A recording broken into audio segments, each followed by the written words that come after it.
Bonsoir à tous et à toutes. Merci d'être là et bienvenue à ce troisième journal club de la Société psychédélique de Lyon qu'on a intitulé Nature et psychédélique vers un nouveau setting. Donc, concernant le déroulé, comme vous le savez, il y aura une courte présentation de l'article de Sam Gandhi par Martin, ainsi qu'une intervention de notre invité Federico Serragnoli à propos de ses recherches en cours. Et la majeure partie du temps sera ensuite consacrée à une discussion avec le public. Donc, avant de rentrer dans le vif du sujet, quelques mots de présentation de Sam Gandhi, qui est l'un des auteurs et l'auteur principal de l'article de ce soir.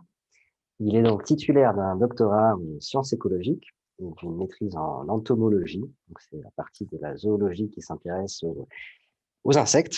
Et il s'intéresse particulièrement à l'intersection de deux de ses grandes passions, à savoir la nature et les psychédéliques, et la capacité qu'ont les psychédéliques à connecter, ou plutôt à reconnecter notre espèce humaine qui est de plus en plus déconnectée du monde naturel, à la fois pour le bien de l'humanité et de la biosphère en général. Donc, il est également écrivain, conférencier. Il a fait un fameux TED Talk intitulé From Egoism to Ecoism, que je vous invite à aller voir. Et il a travaillé aux côtés d'Amanda Fielding à la Beckley Foundation au Royaume-Uni et il est collaborateur au Centre pour la recherche psychédélique à l'Imperial College de Londres, entre autres.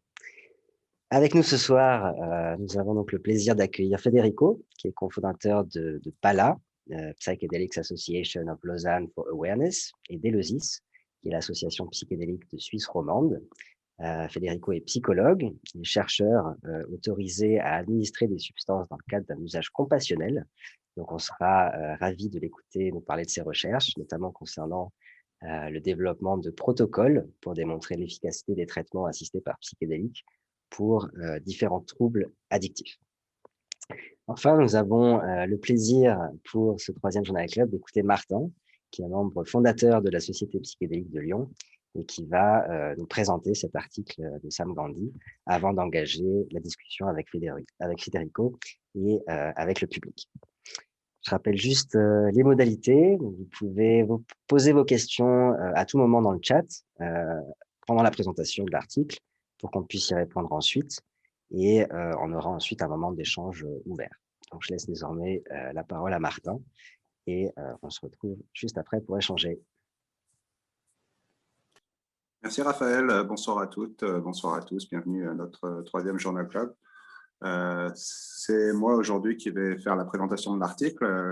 Comme vous savez, à chaque fois, on choisit un article qui nous sert de base de discussion et aujourd'hui, on a choisi cet article de Sam Gandhi. Je vais partager mon écran qui va vous donner quelques slides qui nous serviront de base à la discussion. J'espère que tout le monde peut voir ce qui se passe. Donc, l'article de Sam Gandhi qu'on présente aujourd'hui s'appelle « The Potential Synergistic Effect Between Psychedelic Administration and Nature Contact for the Improvement of Mental Health », ce qui est un titre assez long pour finalement une idée très simple, c'est qu'il y a une synergie entre le contact avec la nature et la thérapie assistée par psychédélique quant aux effets bénéfiques qu'on peut en retirer. Alors, vous avez là un petit résumé des différents des points importants de l'article. Je vous laisse peut-être 1 ou 2 minutes pour voir les différents thèmes qui seront abordés. Donc, cette synergie entre contact avec la nature et les psychédéliques peut prendre plusieurs modalités, à la fois de la manière dont ils agissent, de leurs effets sur la santé mentale et aussi leurs effets sur certaines de nos attitudes sociales. La conséquence que les auteurs retirent de leur étude, c'est que en fait, cette synergie devrait être davantage explorée pour produire de nouveaux protocoles pour des thérapies psychédéliques qui incluent davantage les environnements naturels. Allons-y, commençons. Donc, à mon avis, le contexte à garder en tête pour comprendre cette étude, c'est que de plus en plus dans les études psychédéliques, l'importance du setting est mise en avant. C'est-à-dire que l'environnement dans lequel se passe la prise de psychédéliques influe très largement sur à la fois les effets ressentis pendant l'expérience, mais aussi sur ce qui va se passer après. et donc d'explorer le setting de la nature, hein, l'environnement naturel pour la thérapie psychédélique, ça permettrait de nous en apprendre davantage sur les effets du setting sur cette expérience. Et du deuxième côté, les auteurs insistent sur le fait qu'ils cherchent à mesurer le bien-être ou les effets positifs de cette expérience, non pas seulement d'une manière hédoniste, donc l'absence de douleur ou la recherche de plaisir, mais aussi d'un point de vue eudémoniste, et on va peut-être passer un peu de temps à expliquer ce que ça veut dire, c'est-à-dire un bonheur et un bien-être qui soit davantage qualitatif et qui vise davantage vers l'accomplissement de soi dans les relations qu'on a avec les autres et avec l'univers tout entier. Alors, le constat de départ que les auteurs font, c'est que notre connexion et notre contact avec la nature améliore généralement un ensemble d'indicateurs de bien-être personnel. Et les psychédéliques, généralement aussi. Enfin, notamment dans la recherche clinique dont on dispose aujourd'hui, souvent l'efficacité des traitements assistés par psychédéliques est avérée. Et donc, les deux, en plus, en quelque sorte, les deux semblent pointer vers le même type d'expérience, des expériences d'unité. Et les deux partagent également des similitudes quant aux bénéfices qu'ils confèrent. Et c'est ça qui intéresse un peu les auteurs, c'est de voir les croisements qu'on peut opérer entre les deux. Alors, au niveau de la santé mentale, le contact avec la nature permet de réduire le stress, réduire l'anxiété, réduire les symptômes de dépression, mais aussi d'améliorer l'humeur, d'améliorer la mémoire, d'améliorer les symptômes de troubles de stress post-traumatique et de réduire le stress et la rumination. Donc, le contact avec la nature, à travers de nombreuses études maintenant, c'est prouvé, permet une amélioration du bien-être psychique et physique. Le contact avec la nature également est un indicateur assez fort du bien-être psychologique qui fait aussi augmenter les autres facteurs de bien-être et qui permet une certaine restauration psychologique, c'est-à-dire une récupération finalement des traumas ou de la fatigue psychologique qui soit plus importante. Et enfin, il mène vers une sorte de bonheur eudémonique ou de bien-être démonique qui est un bonheur qualitatif fondé finalement sur des relations porteuses de sens et sur l'accomplissement personnel.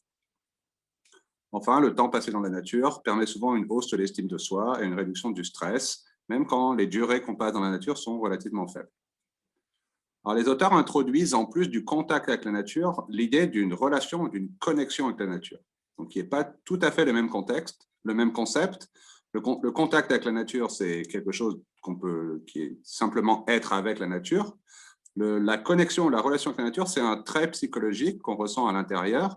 C'est en quelque sorte se sentir, faire partie de la nature, avoir une relation consciente et intentionnelle avec elle. Alors, quand les individus possèdent ce trait, les auteurs disent qu'ils en retirent davantage, on mesure davantage de vitalité, de sens dans leur vie, de satisfaction, de bonheur. Il y a aussi, les individus ont davantage de qualité de développement personnel, un meilleur fonctionnement cognitif et davantage de résilience. Et enfin, les individus qui possèdent le trait de connexion avec la nature développent aussi des attitudes et des comportements qui sont davantage pro-environnement et souvent obtiennent une qualité de vie supérieure. Ils ont une vie sociale plus développée, etc. En quelque sorte, ce trait psychologique de connexion avec la nature, c'est ça qui fait le pont entre le contact avec la nature, donc le temps qu'on y passe, et ressentir des émotions positives et ensuite le désir de protéger l'environnement ou de mettre en œuvre des habitudes de vie saines. Et les auteurs parlent en quelque sorte d'une idée que cette idée de contact et de connexion avec la nature, de relation avec la nature, est un facteur de bonheur et de bien-être plus important, par exemple, que la croissance ou que la hausse du statut socio-économique. Donc, en quelque sorte, ils insistent sur ce fait que cette connexion avec la nature, cette relation, est davantage que le contact, est vraiment la clé d'une capacité à éprouver un nombre de sentiments positifs reliés avec la nature. La recherche montre que ce sentiment de relation avec la nature souvent se développe à l'enfance et qu'il est prédicteur de comportements plus tard, de rester proche de la nature plus tard dans la vie. Évidemment, il nous parle du fait que notre mode de vie contemporain, l'urbanisation croissante, l'emploi des technologies digitales, tout ça mène généralement à une réduction d'ensemble de ce sentiment de connexion avec la nature. Et donc, rétablir ce trait, en fait, le renforcer, nécessite davantage qu'un contact passif avec la nature, mais bien d'une intention et d'une conscience de développer cette relation. Alors, quels sont les mécanismes communs entre les psychédéliques et le contact ou la connexion avec la nature? Alors, il y a plusieurs dimensions que les auteurs en fait découpent. on va les passer les unes après les autres. Alors, on va commencer par la dimension neurobiologique.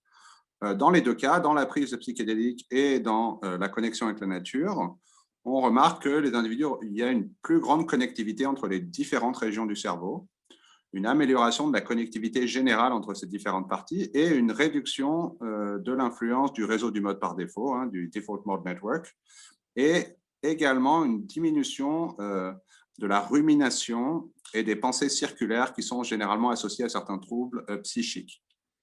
Les auteurs disent que, et en effet, que cela passe par une réduction de l'activité du cortex préfrontal subgenual, je ne connais pas la traduction en français, mais que cette partie du cerveau, en fait, qui est souvent liée au développement de pensées, de rumination et à certains symptômes de la dépression, se trouverait relativement diminuée, que ce soit dans la connexion, dans le contact avec la nature ou avec la prise de psychédéliques.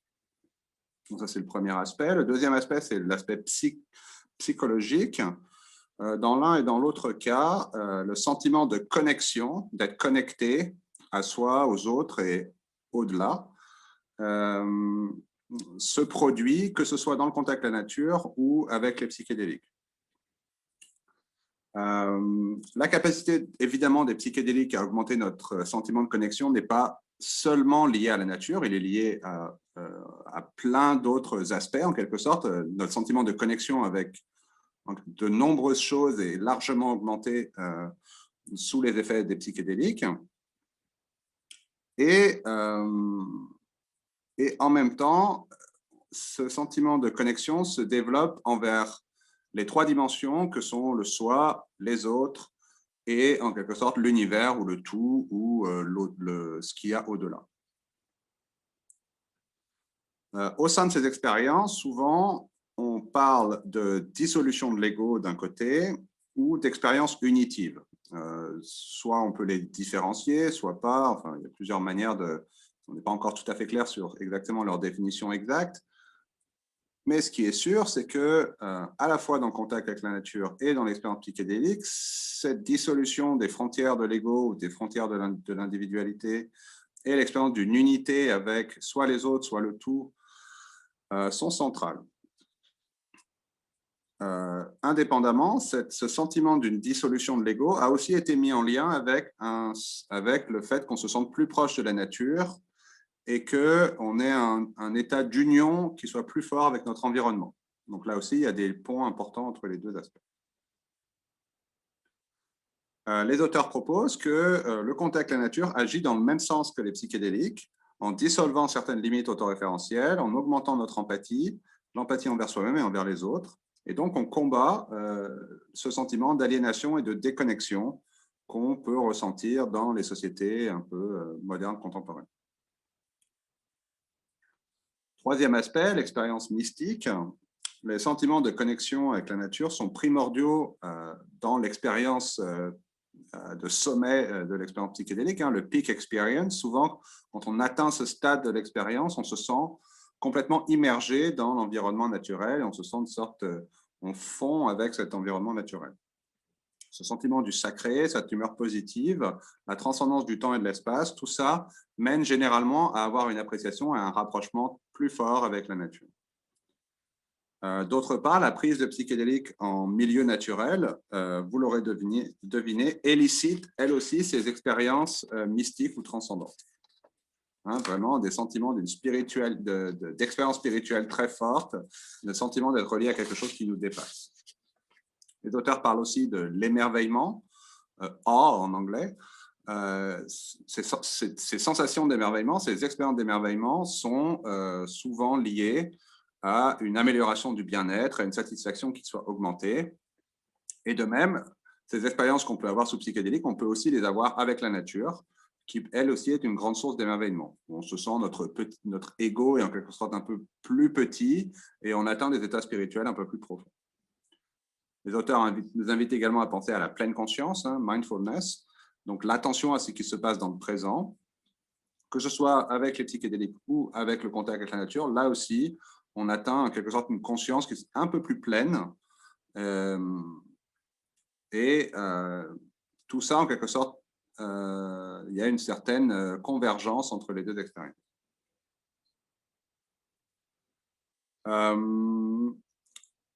Les auteurs évoquent le fait que ce soit la nature ou les psychédéliques invitent à certains états méditatifs ou réflexifs qui induisent une hausse de l'activité alpha dans le cerveau, des états d'attention qui sont relâchés, attention tournée vers l'extérieur. Et en quelque sorte, la nature ici aussi agit synergistiquement avec l'atteinte d'états de pleine conscience. Enfin, au niveau de la personnalité, les auteurs notent que les personnes qui prennent les psychédéliques souvent démontrent un accroissement de l'ouverture vers l'expérience, l'ouverture vers la nouveauté, qui est elle-même corrélée souvent au sentiment de connexion avec la nature. Ils ont des prédispositions vers des expériences d'émerveillement et ils ont une appréciation esthétique de la nature. Ainsi, les auteurs notent que chez certains utilisateurs d'ayahuasca, cela peut se manifester comme une expansion des limites du soi pour intégrer ce qui est extérieur. Donc voilà, on a tout un ensemble en quelque sorte de facteurs que les auteurs utilisent pour démontrer que finalement il y a des mécanismes communs entre contact avec la nature et psychédélique. C'est des choses qui sont souvent assez intuitives, je dirais que c'est-à-dire il n'y a pas de, c'est pas vraiment une démonstration qui est empreinte à des éléments qui soient vraiment nouveaux ou incroyables, mais disons que la liste est quand même assez grande des points de convergence entre les contacts avec la nature et les psychédéliques s'ils sont pris indépendamment. Alors maintenant, le but des auteurs, évidemment, c'est d'arriver à une catalyse entre les effets bénéfiques ressentis dans la nature et les effets bénéfiques des thérapies assistées par psychédéliques. Donc, on l'a très bien vu, comment maximiser les deux. On sait que le set and setting sont très importants pour les résultats de la prise de psychédéliques. Et dans les essais cliniques contemporains, souvent, le setting, c'est une chambre d'hôpital un peu aménagée, mais qui reste relativement éloignée, disons, d'un milieu naturel. C'est très artificiel, lumière blanche, etc. Souvent, on demande aux patients de porter un masque, d'écouter de la musique, etc. Et on les invite par des instructions à regarder vers l'intérieur, à faire en quelque sorte un voyage intérieur pour faire remonter des éléments qui seraient autrement inaccessibles. Donc, après finalement les résultats de leur précédent développement, les auteurs montrent que, en fait, si on liait ensemble les psychédéliques et les environnements naturels, finalement, ils agiraient comme amplificateurs et catalystes des bénéfices psychothérapeutiques. Ainsi, on pourrait par exemple, penser à développer des cadres apaisants, ça pourrait réduire les expériences difficiles et aller en forêt ou en nature permettrait une certaine diminution du stress, de la nervosité qui pourrait être associée avec la prise de psychédéliques. Je les cite, il existe de nombreuses raisons de penser que des sessions de thérapie psychédélique, malgré leur habituelle focalisation vers l'intérieur, pourraient, pour certains participants, être mieux adaptées si conduites dans un environnement naturel plutôt que dans une chambre d'hôpital. C'est ce que les auteurs nous disent. Et en effet, dans ce cadre apaisant, en quelque sorte, le cadre naturel, certaines expériences difficiles pourraient être mieux canalisées. En plus, les auteurs nous disent que si on tournait notre attention vers l'extérieur, vers la nature, les effets mystiques et spirituels qu'on pourrait en retirer pourraient être plus profonds. Enfin, le cadre naturel est souvent celui employé dans les cérémonies indigènes. Donc, un élément de plus pour le justifier. Alors, il y a quelques problèmes potentiels, évidemment. On ne contrôle pas les perturbations, on ne contrôle pas la météo, on a moins de contrôle sur le setting en général, le setting clinique. Alors, un des remèdes à ça, c'est qu'on pourrait amener le décor naturaliste à l'intérieur, c'est-à-dire utiliser des plantes, mettre du papier peint avec de la nature dessus, etc. Mais la meilleure solution, vraiment, serait d'avoir un espace mixte qui contient à la fois une pièce intérieure et un espace extérieur. Alors, ce que les auteurs nous disent finalement, c'est que, bon, c'est vrai que pour l'expérience psychédélique elle-même, au sein d'une thérapie clinique, c'est compliqué de fonctionner purement en extérieur. Par contre, il nous invite à réfléchir sur le fait que les phases de préparation et d'intégration, elles, pourraient se dérouler à l'extérieur avec beaucoup moins, finalement, de problèmes. Ainsi, il suggère que, par exemple, pour la phase de préparation, on pourrait la faire en extérieur pour avoir une alliance thérapeutique un peu plus propice. On pourrait intégrer, par exemple, des éléments d'horticulture Le thérapeute et le patient pourraient ainsi préparer le sol de l'expérience en faisant un peu de jardinage ensemble. Et tout cela pourrait en quelque sorte amener une préparation un peu métaphorique et symbolique de l'expérience qui serait complètement bénéfique. Pour la phase d'intégration également, on pourrait très bien envisager que si cela se passe dans la nature, là aussi, on pourrait avoir des métaphores un peu vivantes d'horticulture où il faut nourrir et faire grandir les intuitions, les pensées qu'on a gagnées pendant l'expérience psychédélique afin de les pérenniser, de les faire croître et ainsi de mettre en branle le changement en quelque sorte. Pour la préparation et l'intégration, donc, on pourrait vraiment inviter les gens et les thérapeutes à sortir du cabinet médical, aller en forêt, aller en nature, pour qu'on puisse développer en quelque sorte l'attention aux petites choses, l'émerveillement vers les choses naturelles et fonder une alliance thérapeutique qui soit pas seulement en quelque sorte strictement basée sur la relation médicale en cabinet. Donc, ça pourrait aussi faciliter la conversation par la marche, enfin bref, tout un ensemble de choses positives qui pourraient se produire si on intégrait davantage d'environnement naturel dans le protocole thérapeutique. Aussi, ça pourrait inviter les personnes à considérer elles-mêmes la nature comme un espace thérapeutique, où elles pourraient ensuite retourner et en fait, ça constituerait une ressource utile pour ces personnes-là afin de continuer. Bon, je vois que je prends un peu trop de temps. Je vais passer maintenant un peu à la conclusion. Donc, les auteurs nous disent, certainement, il y a des convergences qui sont sur plein de niveaux entre le contact avec la nature et l'expérience psychédélique. Comment faire pour mutualiser leurs bénéfices dans le cadre de psychothérapie clinique? Et donc, leur solution, c'est de développer des protocoles qui incluent davantage d'environnement naturel, notamment sur les phases de préparation et d'intégration, mais ultimement, on peut le deviner, pour même l'expérience elle-même. Et enfin, les auteurs concluent sur une phrase d'Albert Hoffman, qui disait que pour lui, l'un des effets les plus bénéfiques des psychédéliques, ça avait été de redonner, soit à lui-même, soit aux autres, le sentiment d'un plus proche contact avec la nature, d'une connexion plus forte, et que c'était là un remède, en quelque sorte, à notre culture moderne, toujours davantage aliénée de la nature et un peu aliénée de nous-mêmes. Voilà, quelques éléments peut-être moi qui m'ont fait réfléchir moi-même. Clairement, avec ce genre d'article, ce genre de recherche, on s'éloigne d'un modèle où on est de la drogue seule, en quelque sorte, où on fait juste confiance à l'effet d'une molécule pour en quelque sorte actualiser, effectuer le travail thérapeutique. On a vraiment tout un ensemble de réflexions sur le contexte, le cadre, etc., qui deviennent intéressants à associer. Les auteurs insistent aussi sur le fait que le contact avec la nature, la connexion à la nature, c'est en quelque sorte un état plastique de conscience où on peut ressentir des choses qui sont plus difficiles à ressentir si on n'est pas dans ce contexte-là. Et en fait, associer ces états plastiques de conscience, comme par exemple être dans la nature et prendre des psychédéliques, ça pourrait, ou la méditation, ou etc., etc. En fait, quand on les combine, on a des synergies et les effets se cumulent, voire s'augmentent. Donc, il faut aller plus avant dans l'étude de ces connexions. Et enfin, les auteurs insistent vraiment sur le fait que la mesure du bien-être ou du bonheur qu'on devrait employer n'est pas seulement une qui est fondée sur l'absence de douleur ou sur la recherche de plaisir, mais une qui comprend des dimensions qui vont bien au-delà, en quelque sorte, de cette définition un peu mécanique et physiologique, qui contiennent vraiment toute une palette de facteurs, à la fois philosophiques, d'accomplissement de soi, de relations avec les autres qui sont pleines de sens, etc. Donc, il faut, en psychologie, en quelque sorte, développer une définition du bien-être qui soit davantage tournée vers quelque chose de plus qualitatif. Donc voilà, je vais m'arrêter là.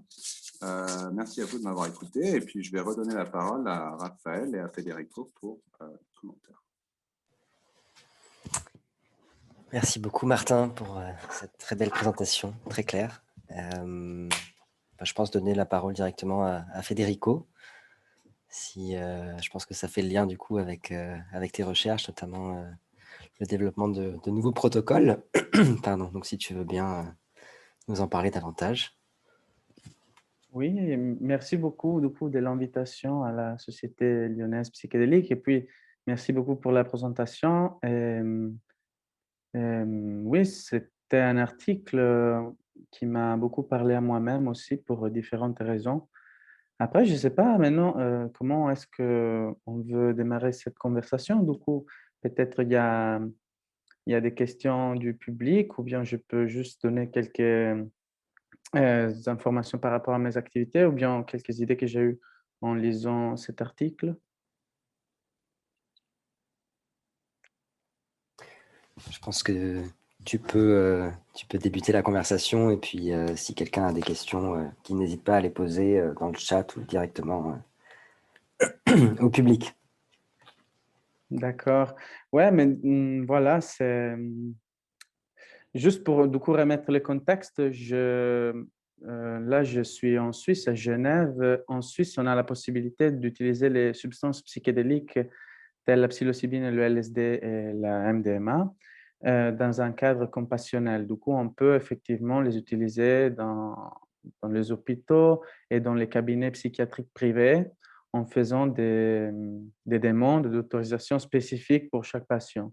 Quand un patient il a une pathologie de traitement résistante, on peut demander une exception à la loi pour utiliser ces psychédéliques en thérapie. Du coup, c'est pourquoi justement on peut faire de la recherche et puis on peut effectivement les utiliser concrètement. Et c'est pourquoi justement moi je m'en sers dans ce travail en étant psychologue, psychothérapeute en formation. Et voilà, cet article m'a beaucoup parlé pour différentes raisons. Au niveau de notre cabinet privé avec un psychiatre Didier Queno, avec lequel on collabore, on essaie aussi de nous former à une approche d'éco-psychothérapie. Du coup, il s'agit justement apprendre des méthodes avec des éco-psychothérapeutes qui font des stages, notamment des immersions dans la nature, bien sûr. Et, et après, on voudrait bien essayer d'amener cela à nos patients. C'est-à-dire que justement, l'idée, ça serait de pouvoir utiliser ces contacts avec la nature, tout d'abord, en tout cas, selon aussi la réglementation, la législation qui est présente en Suisse, tout d'abord pour les amener dans le cadre de la préparation et de l'intégration après. C'est-à-dire que bien sûr, c'est très, pour le moment, c'est impossible légalement d'amener un patient en nature faire une expérience psychédélique, même si on a le droit d'utiliser ces substances. Ça doit être fait dans le cadre d'un cabinet privé ou d'un hôpital avec certaines mesures de protection et de sécurité autour. Du coup, oui, ça serait plutôt pour la préparation et l'intégration. Une chose très intéressante que j'avais vue par rapport à ça, c'était de toute manière que nature relatedness, c'est-à-dire cette idée du coup de ce contact avec la nature, pas un contact, mais cette sensibilité à la nature qui est un trait du coup psychologique des êtres humains, c'est quelque chose qui est différent justement du contact avec la nature en lui-même. C'est plutôt une question au niveau de la facilité que, que l'individu peut avoir d'activer des représentations liées à la nature. Pour cela, du coup, c'est très important vraiment de considérer le setting, même dans un cadre clinique privé comme ça, dans un cabinet ou à l'hôpital, à quel point, du coup, ça devient important de pouvoir amener des éléments naturels, c'est-à-dire des plantes ou bien, comme Martin il l'a dit, des tableaux qui puissent représenter des scènes naturelles. Euh, Ça, c'est très important. Ça c'est une base scientifique pour vraiment nous donner la légitimité de pouvoir apporter ces éléments-là dans un cadre clinique hospitalier qui est souvent très justement froid et aseptique, très euh, formel et disons rigide. C'est-à-dire que voilà, comme les hôpitaux du monde occidental d'aujourd'hui. C'est très bien, mais la recherche qui a à faire avec ce type de psychothérapie nous montre justement qu'il faudrait ajouter des éléments et que ces éléments-là, du coup, ils ne sont pas juste superflus ou les dernières influences d'un mouvement hippie, mais c'est des éléments très concrets au niveau du bien-être des patients.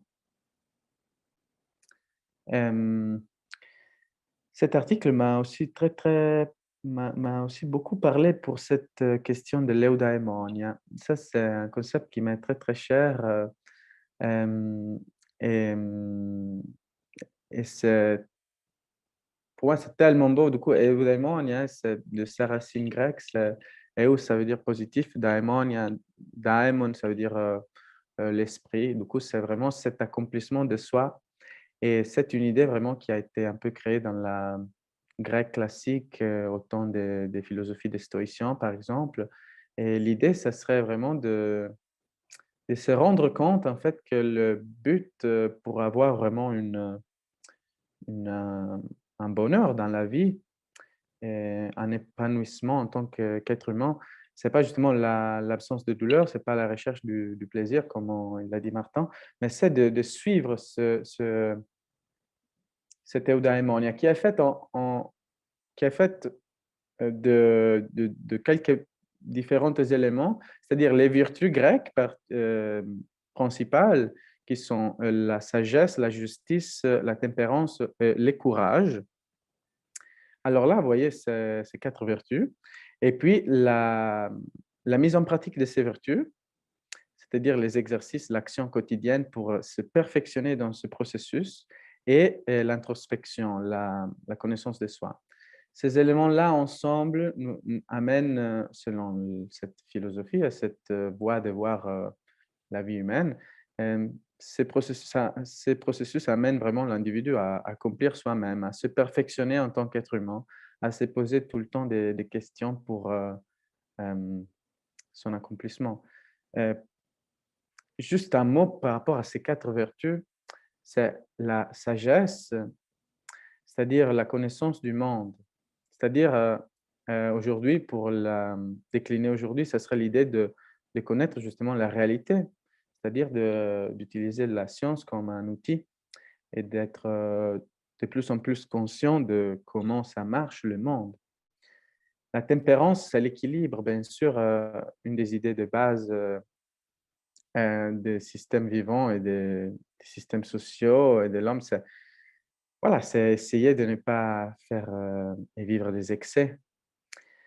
L'autre, c'est la justice, essayer de se dire, mais qu'est-ce qui est juste ou pas, qu'est-ce qui est bon ou pas, c'est-à-dire la morale. Et puis, on en a une autre, qui est au même niveau que les autres, au niveau d'importance, c'est qu'il y a le courage. Mais le courage, on pourrait se dire, mais en fait, comment ça se fait que le courage, il est là alors qu'on parle de sagesse, on parle de morale, puis il y a le courage. Mais le courage, en fait, c'est du coup placé comme une des quatre vertus principales à suivre pour l'eudaimonia parce que ça a à faire avec la capacité que les êtres humains ont d'aller contre la peur. La peur est une émotion de base des êtres humains et des autres animaux complexes. Et elle est utile, elle a un sens, mais au vu du fait du développement de l'être humain dans des contextes sociaux et symboliques, c'est une émotion très, très difficile à gérer et c'est une émotion qui euh, euh, coupe l'élan des êtres humains. C'est-à-dire que vraiment, une des choses les plus euh, difficiles à gérer, même au niveau de la psychopathologie, c'est la peur. Et le courage, si vous voulez, du coup, c'est la capacité que l'individu a de faire face à ses peurs et de se rendre compte que la plupart des fois, ces peurs, elles viennent de l'inconnu et de l'incertitude et non pas par des menaces réelles. Voilà, du coup, pour moi, ça, c'était un article magnifique parce que justement, l'idée, c'est de mettre ensemble ces différents concepts pour se donner une explication du pourquoi les psychédéliques vraiment marchent si bien pour la psychothérapie, pour et aussi pour des troubles qui sont assez différents, la dépression, les addictions, le trouble post-traumatique, du stress post-traumatique. Du coup, l'idée justement, c'est de mettre tous ces systèmes ensemble. Comme quoi,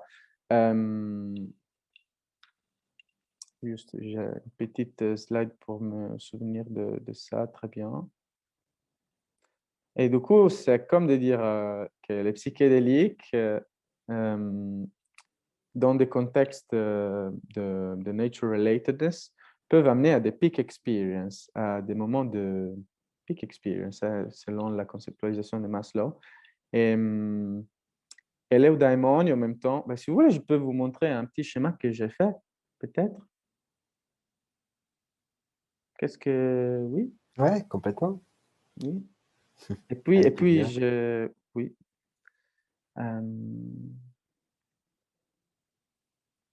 Voilà. Vous le voyez?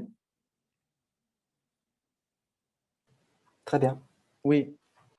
Alors, du coup, l'idée, c'est que les psychédéliques et la nature relatedness en soi, c'est des expériences qui peuvent amener à des peak experience et à cet accomplissement de soi en soi. C'est-à-dire que déjà dans des contextes naturels, on peut avoir des expériences de peak experience, c'est-à-dire de cet émerveillement, de cette sacralité, etc.